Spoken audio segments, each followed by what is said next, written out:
Hello and welcome to this little tutorial that's going to guide you through our Squadify action planner. So to get to your action planner, you need to get onto your Squadify report. So you can see we're on a report here. And once you're on there, you just need to go to the top of the report over to the right, and you can see we've got this action planner button. So we'll just click through there.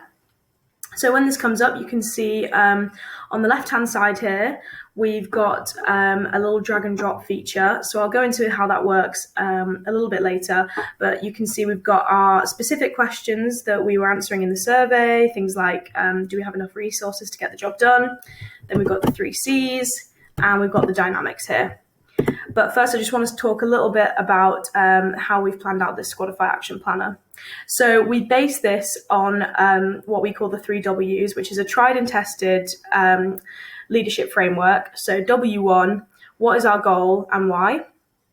W2, where are we at now? What needs to change to get us to this goal? And W3, how do we get there? How do we institute those practical changes? So as you can see, we've got step 1 here, which is the W1. So what are our squad objectives and why? So you don't use the drag and drop feature in this, you just type it out, and you'd want to make this really detailed so you had really specific goals to go back to. And then once you've done that, you can move on to what actually needs to change, what's holding you back essentially from achieving these goals. So that's when you use this drag and drop feature.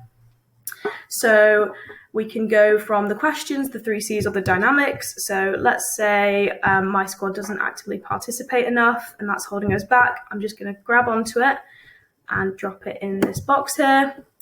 And then we'll take one from the 3 C's, clarity, and alignment from the dynamics. And as you can see, as I've been dropping them in here, a step 3's appeared with a box beneath each thing that I've been dropping in. So this is what are the practical changes and actions that we need to take to institute these changes.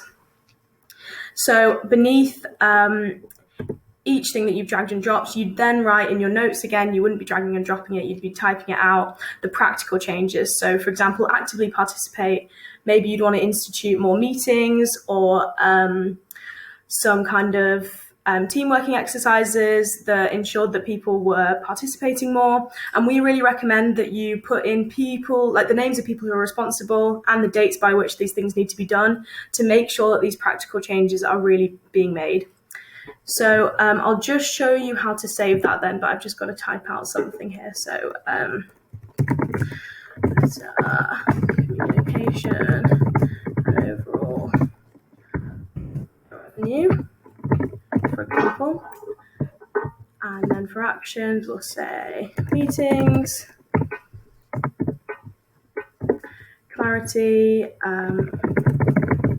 action plan, and alignment, and meetings. And there we go. So once we've done that, you just save it.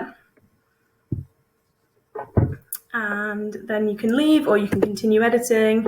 And once you've saved that, you can actually download it as a PDF. So you can just click that.